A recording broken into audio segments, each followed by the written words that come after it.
Howdy, friends. Got some new passkey updates. We're kind of actually moving a little bit beyond passkeys now to full-on smart wallets. There's a new big next update that I've been working very hard on, getting ready for upcoming Meridian talks and launches, etc. But I want to demonstrate quickly kind of the tip of the iceberg of what we're working on. The first big thing, you're probably familiar with the SecP25XR1 signing curves that gave us access to actually use WebAuth and, and passkeys as cryptographic signing curves for Soroban. I've also now added on top of the standard that I'm working on support for the ED25519 curve, which is the classic Stellar curve, so you can use Stellar addresses now inside of your smart wallets. I'm also doing bundles, well, like multiple signatures, I guess. So instead of just static one signature per invocation, you can stack multiple signatures. So it's kind of like a multisig wallet now. So multisig, but also multiple types of signatures, signers. And now I've also added policies, which is very, very exciting. So let me sign up with my fancy schmancy do math. I want this to be in iCloud, so I will create a new passkey here. So this is very similar to what we've had in the past, where we're just going to spin up a brand new wallet. I'm going to go ahead and give this wallet a little bit of fundage. So I'm just going to use the CLI and kind of airdrop myself some funds. This is relatively familiar to what we've had in the past. I love math. I love doing math. The problem kind of is that I want to do a lot of math, and every time I interact, I really don't want to have to verify, even though it's much easier than any of our pop-ups. You know, just scan the face or the fingerprint. It's still a little bit tedious if you have a lot of interactions. So it would be very nice to just be able to click a button, no interactions whatsoever. It just does it. So kind of to demonstrate that, let's go ahead and add an ED25519 signer. This will be a brand new key pair that's generated in the browser, all bound inside the browser.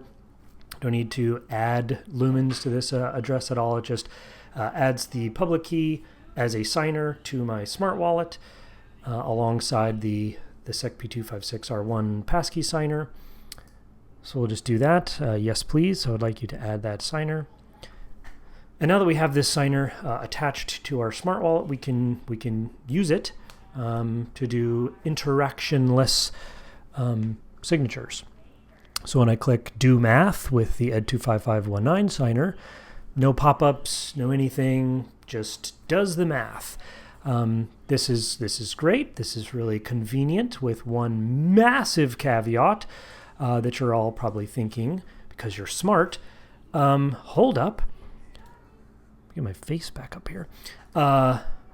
You've just added the secret key to the wallet with no restrictions, which means the dApp could also not just do math, it could also do transfers and steal all of my money. And, well, it's a secure dApp. It won't do that, hopefully.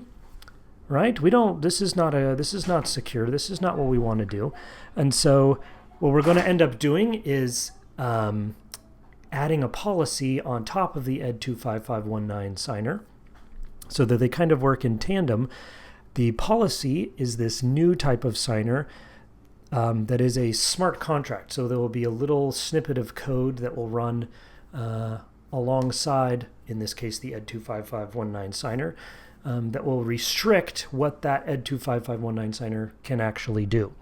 So we're going to go ahead and change. We're going to create two signers. I'm going to update the existing ED25519, so remove its existing no restrictions and add some restrictions, the one big one being that there will be a policy. And then we'll also attach the policy itself. The policy being this little block of code that basically says the only thing this contract is allowed to do is math. So, I'm sorry, the only thing the signer is allowed to do is math. Anything else will error with a not allowed. So I'm going to add update the ed25519 and also attach this new policy. These will kind of bundle these two things together, saying that both of them have to be called. Policy can't call itself. The policy has to call with the ed25519 signer, and the ed25519 signer has to call the policy. These two things kind of bound together. And now, if we did math with the policy, no interactions, that same beautiful pop-up-less user experience. But if we try and do a transfer now, it will fail because you're not allowed to do a transfer. You're only allowed to do math. And in fact, if we tried to do math with the ed25519, I've updated the policy to enforce that it has to operate through the policy itself. So even trying to do just that will fail. You have to use the policy, which is then tied to that ed255, and the ed25519 is tied to the policy. So they're linked together. This user experience is awesome. You get this beautiful interactionless user experience, no pop-ups, but it's secure. You haven't handed over access to your account except in the very, very limited subset of use cases, which is, in this case, the only thing you can do is math. So that's awesome. This can be useful. You could imagine maybe like a subscription service where you add an ed25519 and a policy, you send it off to some backend service and say, hey, you're allowed to have access to my account, but only to withdraw this amount every month as long as I have assets or until I delete the key. But that's all you're allowed to do, that very restricted thing. You could add it to something like, I don't know, your Blend login or something where you're setting up a bot that claims your emissions from the Blend protocol. But that's all it's allowed to do. You can set up these very tight restrictions because it's completely composable. Itself, these policies are smart contracts that get called inside of the authorization flow. So when you're doing authorizations, it will honor whatever's in that policy inside of the check auth for it, that particular policy. You can imagine a sort of pop-up shop, an app store, if you will, of policies where all these dApps will have different types of policies and interactions, and even this like chain reaction of policies that allow very complex and very fine-tuned restrictions for whenever you have interactions that you want to not have to always have these pop-ups. So this kind of removes the need to do pop-ups. It removes the need to do like transaction review, which, let's be honest, no one's doing anyway, because you've already permitted at the time the signer was added, you've been able to look through and see these are the things, this is the contract, this is the policy rather that's going to be added, this is the ed25519 or the SecP256R1 that's maybe attached to that. Maybe you have a policy that's also on the policy.